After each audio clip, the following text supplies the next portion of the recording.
1, 2, 3, and my baby don't mess around, but she loves me so, and this I know for sure.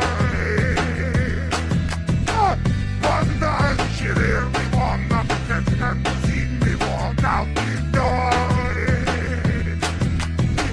19 years to fight the feeling, the thought alone is killing me right now.